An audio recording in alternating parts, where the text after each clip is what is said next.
그래서 선생님이 더 울고 난리가 나는 거예요. 그리고 내가 관찰한 경험을 기반으로 나 스스로 필요하다는 거예요.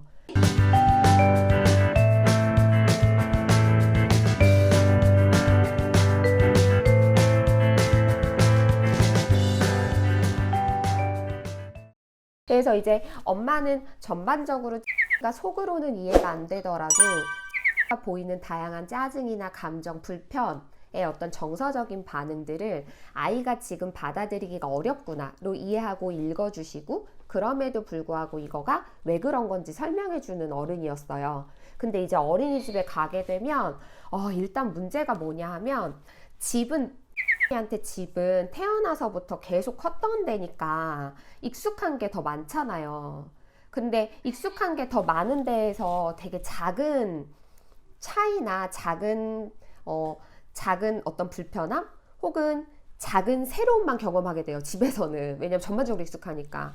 근데 어린이집 같은 경우는 지금 익숙한 것보다는 절대적으로 불편하고 낯설은 자극이 너무 많죠. 그러니까 이제 어린이집 가면은 처음에는 들어가면 아까도 얘기했지만 입장에서는 우리가 다 헤아리지도 못해요. 이 아이가 뭐에 그렇게 불편하고 뭐에 그렇게 놀래는지. 그러니까 이제 울 수 있는 시간이 길어질 수 있어요, 어머님. 제가 이제 어린이집 컨설팅 가서 아이들 관찰평가 하다 보면 실제로 이 아이가 여기에서 내가 머물러야 되는 거는 아는데 저 친구가 놀다가 떨어뜨리는 거에도 놀래고요. 저기 있는 친구가 이렇게 다가오면 어쩐지 걔는 그냥 지나가는 건데 나한테 올까봐 괜히 혼자 겁먹고 눈물이 터지고요. 그러다 보니까 나를 그나마 제일 안정적으로 달래줄 수 있는 선생님, 어른이라는 안정 기반이 없으면 아이가 상당히 불편해하고 불안해해요. 그래서 선생님이 자기한테서 조금만 벗어나도, 그리고 선생님이 사라지기만 하면 이제 더 울고 난리가 나는 거예요. 근데 지금 어린이집에서 보이는 모습이 딱 이거 같거든요. 네. 선생님이 잠깐 화장실만 가려고 또 울어서 좀 그렇고. 맞아요. 근데 이제 선생님이 네. 이제 떨어뜨리겠다 이렇게 얘기하시고 이제 단호하게 아이가 저 혼자 구석에서 울어도 다 냅두시더라고요. 네네.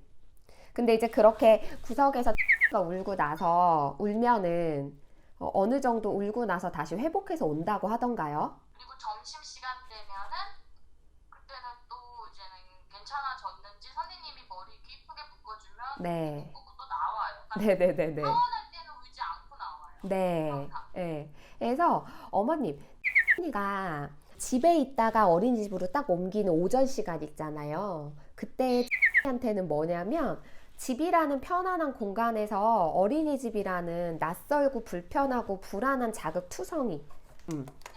지금 이제 엄마가 이해해줘야 되는 거는 어린이집을 어떻게 생각하고 있느냐예요.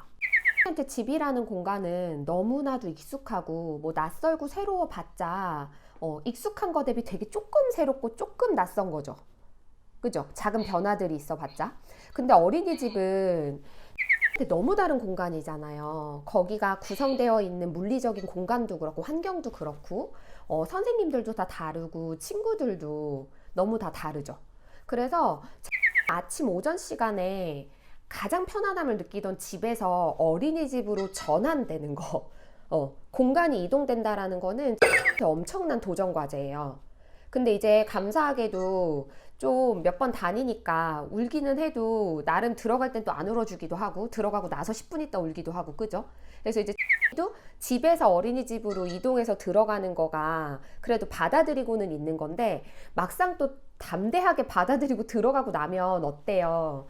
우리 반에서 일어나는 크고 작은 자극들이 한테는 너무 다채롭고 다양하게 불편함으로 여겨져요. 그래서 아까도 얘기했지만 그냥 이거는 우리가 다 헤아릴 수도 없어요. 마치 엄마가 그냥 웃어서 툭 쳤더니 화들짝 놀래는 것처럼 저 앞에 친구가 블럭 쌓고 떨어뜨렸는데 그 소리에 놀랄 수도 있고요.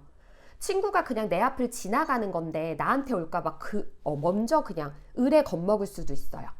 그리고 그냥 친구들이 뭔가 재밌어서 뭔가 소리를 내는 건데 는 그런 어떤 정서가 반영되어 있는 소리나 움직임에도 좀 놀래는 아이거든요. 그거를 편안하게 받아들이기보다는. 그러다 보니까 가 어린이집 자기 반에서 생활할 때 는 자기도 모르게 자꾸 놀래고 자꾸 뭔가 불편하게 받아들이고 그러다 보니 눈물이 자꾸 터지고 그리고 이런 나를 가장 안정화시켜 줄 수 있는 게 예측 불가능한 친구들, 또래들이기보다는 아무래도 어른이겠죠. 원에서는 교사 선생님. 그러니까 이제 선생님을 자꾸 안정 기반으로 삼아서 선생님이 내 옆에 있기를 바라고. 그렇기 때문에 한테 오전 시간에 어린이집에서 눈물을 흘리면서 내가 이 자극들이 사실은 나는 되게 불안하고 두렵고 불편하지만 경험을 계속 해봤더니 생각보다 별게 아니네 라는 느낌이 스스로 들 때까지 눈물이 좀 나고 활동을 안 하고 자꾸 이렇게 관찰자 입장이 돼서 이렇게 반 아이들을 살펴보고 하는 거는 어찌 보면 입장에서 너무 당연한 거예요. 그리고 내가 조금 놀다 보면 놀이가 재밌으니까 놀면서 또 몰입하기도 하잖아요. 근데 그거를 뭘 하고 있는데 친구가 이렇게 와요. 새로운 친구가 이렇게 와요. 그럼 그 새로운 친구가 낯선 자극이죠. 그럼 는 내가 하고 있었던 놀이 활동에 다시 주의를 기울여서 지속하기보다는 저 낯선 자극을 내가 익숙하게 받아들일 때까지 그 낯선 자극만 자꾸 이렇게 주시하게 되는 거예요. 그러니 내가 해야 될 것에 대한 집중은 주의력은 되려 기울이기가 어렵죠.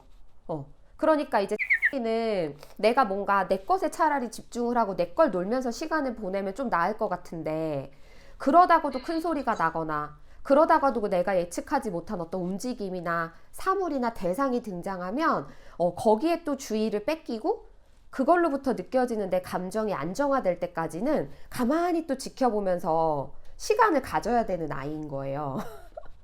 그러니까 가 오전 시간에 어린이집에서 울고 구석에서 자기 시간을 보내면서 관찰하고 안정감을 찾는 요 시간은 사실 한테 필요해요, 어머니. 그리고 이제 원 선생님께서 왜 가 선생님하고 처음에는 선생님하고 있었는데 이제는 선생님이 좀 울더라도 이렇게 분리시킨다라고 얘기하셨잖아요. 그거는 일정 부분 필요하기는 해요. 왜냐하면 이제 내가 불안하고 두려운 감정을 외부를 통해서 조절하는 게 아니라 내가 나를 달래야 되는 자기조절 능력의 발달이 필요하거든요. 근데 그거를 는 이제까지 주로 엄마라는 사람을 통해서 많이 얻었을 거예요. 엄마가 내 감정을 읽어주고 나는 다소 불편하고 혼란스러운 이 상황을 엄마가 명료하게 해석해 주잖아요. 그래서 엄마라는 기반을 통해서 가 안정감을 얻었을 텐데 어린이집 가면 엄마가 없잖아요. 그러면은 가 엄마를 대신해서 의존할 수 있는 대상은 교사란 말이에요. 근데 언제까지나 선생님이 를 안정감을 줄 수는 없어요. 일대 다 상호작용을 해야 되는 기관이기도 하고 궁극적으로 가 이제 살아야 되는 세상은 언제나 한테 안정감을 주는 어른만 있는 곳은 아니잖아요. 그러니까 결국에는 가 이 세상에 대한 안정감을 쌓아가야 되는 게 맞거든요. 그러려면 사실 시간을 좀 두고 지켜보면 별일이 일어나지 않는다라는 거, 그리고 나는 별일이라고 생각했는데 친구들은 너무 재밌게 놀고 있다라는 걸 가 결국은 경험을 통해서 알게 될 거잖아요. 그러면 그 시간 동안은 선생님이 를 살짝 분리시켜서 좀 울더라도 이렇게 울면서 지켜보면서 스스로를 달래는 거, 그리고 내가 관찰한 경험을 기반으로 나 스스로 안정감을 쌓아가는 시간도 필요하다는 거예요. 근데 이제 물론 가 등원을 하자마자 며칠 안 돼서 이제 선생님하고도 익숙해지는 시간이 필요한데 그것조차 건너뛰고 혼자서 이 모든 원에 대한 불편함을 스스로 경험하고 달래라, 이거는 좀 잘못된 거죠. 그렇지만 어린이집에 엄마랑 분리돼서 들어가는 걸 인지하고, 그리고 어린이집 선생님에 대한 어떤 대상에 대한 존재를 이해하고 그 선생님하고 유대가 좀 쌓인다라고 하면 점진적으로 교사가 아이랑 분리되면서 아이가 스스로 이 환경을 관찰하고 나를 달래도록 하는 시간을 주는 거는 괜찮아요. 근데 이제 지금 엄마 입장에서는 너무 불편해하고 우는 것 같은데 우는 아이를 떼어서 혼자 계속 울게 하는 건 아닐까라는 생각을 하고 계신 건 아닌지 어때요, 이 부분은? 이게 이해가 되면서도 음, 어느 원을 제가 옮겨도 네네네. 당실은 같을 거라는 거는 솔직히 알아요. 네. 그거는 머리로는 좀 이해가 되고 음, 그런데 어딜 가도 아이가 똑같이 이제 선생님은 아이가 울어도 이제 어느 정도 시간 지나면 그렇게 안 해주실 거라는 거는 아는데 음.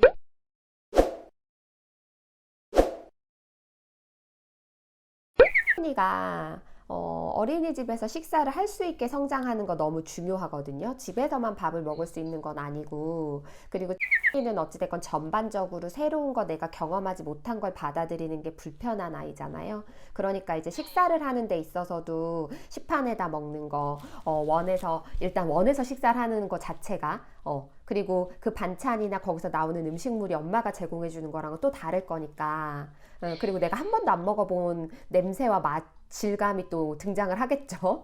그러니까 가 식사를 불편하게 여기는 거는 엄마도 충분히 이해를 하고, 그리고 거기에 대해서 엄마가 크게 조바심 내지 않는 것도 저는 너무 멋지다고 생각해요. 그래서 이제 가 먹건 안 먹건 어찌됐건 새로운 자극에 노출시키는 건 중요하거든요, 어머님. 그걸 우리가 조바심을 내고 강압적으로 아이한테 다가가는 건 잘못된 거고, 특히나 까다로운 기질의 아이들한테 불편하고 새로운 거가 우리한테는 불편하고 새로운 게 아니고 별것 아닐 수 있지만 아이한테는 불편하다라는 걸 인정해 주는 거. 하지만 그럼에도 불구하고 이걸 한번 받아도 보고 눈으로도 보고, 그죠? 냄새도 맡아보고, 그러다가 친구들 먹으니까 궁금하면 한 입 먹어볼 수도 있는 거고, 그런 식으로 밥을 먹건 안 먹건 식사를 다른 아이들과 동일하게 챙겨줘야 되는 거는 새로운 자극에 노출시키는 과정이기 때문에 상당히 중요해요. 그래서 어머님, 이거는 궁극적으로 이제 는 이래도 저래도 무조건 적응에 대한 게 숙제인 아이예요. 그래서 사실 엄마가 불안하고 불편한 거를 맞닥뜨리기가 싫어서이기보다는 결국에는 가 그 원에 적응하는 동안 조금 울고 불편한 과정이 있다 하더라도 믿고 맡겨야 되는 거는 맞아요. 그거는 이제 엄마가 적응을 위해서 해주셔야 되는 역할은 맞는데, 지금 보니까 원 선생님에 대한 부분도 그렇고 이걸 해결할 수 있는 창구 자체가 없으면 는 대로 거기서 자기의 어떤 영민함과 그런 걸로 알아서 살아남고 알아서 적응할 수 있거든요. 근데 문제는 엄마가 계속 불편할 거잖아요. 그리고 계속 부딪힐 것 같고. 그래서 엄마가 지금 가 이제 막 시작했으니까, 이제 막 시작한 요 시점에 엄마가 담임 선생님에게 정중하게 선생님이 가 때때로는 자기 주장도 있고 되게 영민하고 자기 표현도 잘하고 당찬 성격도 있잖아요. 동시에 불안하고 두려워하고 부적인적인 성향도 있지만 그 모든 성향이 다 우리 가 갖고 있는 성향인 거잖아요. 그래서 우리 가 다소 당차고 자기 주장도 있고 말도 또래들보다 잘하고 그래서 표현도 더 잘하다 보니까 선생님이 보셨을 때에는 우리 가 어찌됐건 잘할 수 있는 아이인데 자꾸 저렇게 떼를 쓰고 응석을 부리는 걸로 오해하실 수도 있을 것 같다고. 그런데 한편으로는 할 수 있는데도 응석을 부리는 것도 있을 수 있지만, 사실 는 당차고 자기 주장도 있기는 하지만 동시에 적응에 두려움도 되게 많이 느끼고, 우리는 일반적으로 이해하기 어려운 되게 소소하고 작은 행동과 소리에도 많이 놀래고 짜증이 나는 아이라고, 불편함을 느끼는 아이라고. 그래서 선생님이 어떤 그런 당차고 자기 주장이 강한 모습에 좀 더 포커스를 두시고 보이는 것들을 단순히 떼쓰기나 어리광 부리는 거라고 생각을 하신다라고 하면 가 자기 주장도 강하고 잘할 수도 있지만 동시에 적응에 되게 어려움을 느끼는 불안과 두려움의 기질도 큰 아이다라는 거를 균형적으로 인식해 주셨으면 좋겠다 라는 이야기를 나누는 거는 저는 충분히 의미가 있을 것 같고, 동시에 식사에 대한 부분도 우리가 어떻게 말하느냐의 차이인 거예요. 선생님께서 교사로서 접근해 주시는 거긴 하겠지만 저도 어찌됐건 아이를 이제 3년차 키운 엄마잖아요. 그러니까 제가 생각했을 때는 가 식사뿐만이 아니라 낯설고 불편해서 이렇게 다 거부하거나 안 하려고 하는 것들이 분명히 더 많을 거라고. 근데 그때마다 식사를 안 주셨던 것처럼 그럼 는 하지마 하게 돼버리면 어린이 생활 전반에 배제되게 될 거거든요. 그래서 중요한 거는 가 안 하겠다고 하거나 안 하니까 그럼 하지 마라고 배제시키는 게 아니라 는 다른 아이들 두세 번 만의 경험 통해서 적응할 거 10번, 20번이 걸리는 아이인 거예요. 그러니까 그만큼 사실 더 많이 노출시켜야 되는 아이거든요. 그래서 식사도 마찬가지로 잘 안 할 수는 있지만 다른 아이들과 똑같이 항상 그 식사라는 자극에 노출될 수 있게 도와주셨으면 좋겠고, 새로운 활동들도 어쩐지 불편하고 낯설어서 안 하겠다고 하면 불편하면 안 해도 되는데 여기서 앉아서 구경은 할 거야 라는 식으로 그 자극에 계속 아이가 맞닥뜨릴 수 있게 유도해 주는 거, 요런 거는 어린이집 생활 전반을 적응하는데 너무 중요한 부분이거든요. 그래서 이런 부분들을 원 선생님하고 엄마가 이야기를 나눠보시는 거는, 저는 사실 지금 원 선생님하고도 중요하지만 만약에 원을 옮기신다 하더라도 이런 이야기를 나눌 수 있는 엄마의 모습은 중요할 것 같아요. 왜냐하면 원 선생님이 보육교사이고 아이들에 대한 전문성이나 아이들을 케어해 주시는 뚜렷한 직업적 역할을 해주시는 분이기는 하지만, 한편으로는 또 내 아이에 대한 전문성이나 내 아이에 대한 이해는 엄마가 훨씬 더 높을 수도 있잖아요. 그러면 이 선생님이 내 아이를 일부러 못 봐주는 게 아니라, 일부러 오해하는 게 아니라 엄마만큼 이해하지 못해서, 왜냐하면 같이 보낸 시간이 짧으니까 엄마만큼 이해하지 못해서 접근하지 못하거나 놓치는 것도 있을 수 있거든요. 그러면은 엄마가 내 아이에 대해서 잘 알고 있고, 엄마가 그런 걸 선생님한테 이렇게 조금 코칭 해드리면, 조금 뭔가 이렇게 팁을 드리는 거죠. 그러면은 선생님이 와, 어머니 알겠다고. 그래서 보니까 어머님 얘기 듣고 보니까 확실히 당차고 야무진 구석도 있는데, 동시에 정말로 두려움이나 불안이나 놀라는 것도 많은 아이가 맞다. 그래서 놀랄 때에는 달래주고 당차게 잘할 때에는 잘할 수 있게 격려해주고 있다. 이런 식의 피드백이 올 수도 있는 거거든요. 그래서 엄마는 앞으로 를 만나는 다양한 선생님들을 만나게 되실 거예요. 그래서 그런 선생님들을 만났을 때 엄마가 에 대해서 객관적으로 이해하고 균형적으로 어떤 정보를 제공할 수 있는 거는 원 선생님들이 를 이해하고 적응을 도와주시는데 분명한 도움이 될 거니까, 꼭 엄마가 이런 거를 잘 기억하고 에 대해서 엄마가 잘 알고 있다가 원 선생님하고 항상 소통해 주세요. 그러면은 사실 원에서는 한편으로는 부모님들하고의 어떤 소통, 부모님들이 아이들에 대해서 조금 더 상세하게 내가 아이를 이해하는 과정에서 시행착오를 덜 겪도록 이런 상세한 정보를 주는 부모님을 되게 애타게 원하기도 해요. 그래서 엄마가 그런 역할을 또 해주시면 그만큼 선생님이 잘 이해하고 케어해 주실 수도 있을 거다라는 거. 그리고 가 지금 보이는 어떤 성향 자체가요, 어머님, 되게 당차고 야무진 것 같은데 동시에 적응 되게 못하잖아요. 되게 화들짝 잘 놀래고. 그러니까 아이들의 발달에 대해서 까다로운 기질의 아이, 그리고 까다롭다고 해서 아이들이 무조건 위축되어 있다거나 의존적인 건 아니거든요. 자기가 조금 편안하고 잘할 수 있는 영역에서는 얼마든지 당차고 야무질 수 있어요. 근데 이제 이런 아이들의 어떤 복합적인 특성에 대해서 선생님들이 잘 이해를 못하거나 놓친다라고 하면 가 보이는 이런 행동들이 오해받을 수 있으니까, 엄마가 이런 되게 통합적이고 복합적인 어떤 특성들에 대해서 잘 이해하고 요거를 담임 선생님하고 얘기 나눌 수 있다고 한다면 훨씬 좋지 않을까요? 그래서 어머님, 는 이래도 저래도 올 한 해 중에서 상반기는 적응의 나날들이고, 앞으로 가 성장하는 데 있어서도 는 이 세상에 경험하지 못한 너무 다양하고 새로운 것들에 대해서 끊임없이 도전적으로 자기의 놀라는 마음을 달래면서 적응으로 나아가야 되는 아이예요. 그러니까 엄마가 그런 기질을 잘 이해하고, 그리고 이제 이렇게 고민이 될 때마다 한 번씩 엄마가 까다로운 기질의 아이들을 케어할 때 엄마들은 항상 성장하면서 고민이 진짜 많으시거든요. 그래서 엄마가 한 번씩 너무 길을 헤매는 것 같을 때에 이렇게 길잡이 해줄 수 있는 전문 선생님하고 통화를 한다거나 상담 받으시면서 이제 영유아기 동안 요 까다로운 기질이 조금 더 안정적으로 잘 자리 잡혀갈 수 있게, 그래서 세상의 자극을 좀 더 편안하게 받아들이고 잘 적응하는 아이로 성장할 수 있게 지원해 주세요. 그래서 어떻게 어머니 오늘 나눴던 이야기들이 엄마가 앞으로 이제 어린이집 적응하는 거랑 향후 어린이집 결정에 도움이 좀 되셨을까요? 네. 내가 너무 움츠려들고 사실 손만 구경했던 것 같으니까 선생님이 말씀하신 것처럼 좀 생각을 네네. 저 그 느린 아이인 줄 알았거든요. 아, 어머니 까다로운 친구들이 이제 초반에 영유아 초기에 느린 아이처럼 보여요. 왜냐하면 움직이지도 않고 다가가지도 않잖아요.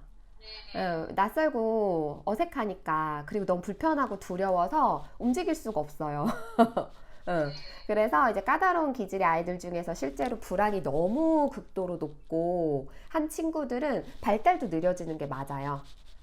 근데 지금 보니까 는 그런 불안이나 두려움 그리고 까다롭게 자꾸 받아들여지는 다양한 것들에 대해서 엄마가 생각보다 속으로는 이해가 안 될지언정 겉으로는 가 느끼는 감정이나 정서에 대해서 읽어주시고 좀 안정감을 제공해주는 양육을 해주셨어요. 그래서 가 단순히 불안하고 두려워서 움츠려드는 게 아니라 엄마가 공감해주는 거에 대해서 위안도 받고 지지감도 느끼고 그리고 이제 엄마 가이드에 따라서 나름 적응해준 것 같아요. 그러니까 이제 자기 발달을 촉진해야 되는 촉진하는 데 필요한 그 경험들을 많이 놓치진 않았어요. 그러니까 이제 까다로운 아이임에도 불구하고 내 발달을 촉진해야 되는데 필요한 자극들을 제법 잘 받아들이고 경험을 했고 그에 맞춰서 이제 제법 이제는 말도 좀 빠르고 그죠? 조금 또 야무진 구석도 있는 아이로 큰 거죠. 근데 어찌됐든지 간에 이 세상을 받아들이고 적응하는 거는 숙제예요. 지금 어린이집에서 진짜 우리는 다 상상도 못할걸요? 이건 오로지 만 알아요. 왜냐면은 우리는 진짜 다 아무렇지도 않은 게 한테는 다 뭔가 불편하고 어렵거든요. 작은 목소리, 작은 움직임, 작은 정서 반응. 이거 하나가 다 쉽게 넘어가는 아이가 아니기 때문에. 예. 근데 이제 엄마가 이런 고민들을 하시면서 계속 가 자기 세상에 나아가서 이제 적응할 수 있게 이제는 엄마 역할만 중요한 게 아니라 이제 가 만나는 다른 친구들과 다른 어른들의 역할도 중요한 거예요. 그래서 이제 엄마가 에 대한 이해, 엄마가 한테 접근했던 방식들을 가 만나는 다른 어른들에게도 좀 전달할 수 있어야 되고, 그래서 이제 자꾸 연계해서 우리 가 더 큰 사회 구성원들과 지낼 수 있게 지원해 주셔야 되는 게 이제 엄마 역할인 거죠. 자, 오늘 아마 잘 해내실 수 있을 거예요. 엄마가 이제 처음 어린이집 보내는 거라서 그럴 거예요. 그리고 이제 엄마도 가 적응하는 게 쉽지 않을 아이다라는 걸 너무 그 누구보다 잘 알고 있기 때문에 엄마가 지금 더 막 조마조마한 거예요. 그렇지만 용기 내세요. 엄마가 용기 내서 분리되고 어린이집에 적응하는 시간을 버텨주면 그만큼 가 성장할 겁니다.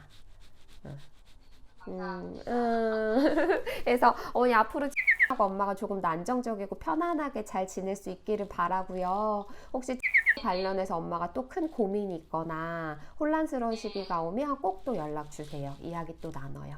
네, 알겠습니다. 네, 어머니 감사합니다. 네, 감사합니다. 네, 들어가세요. 네.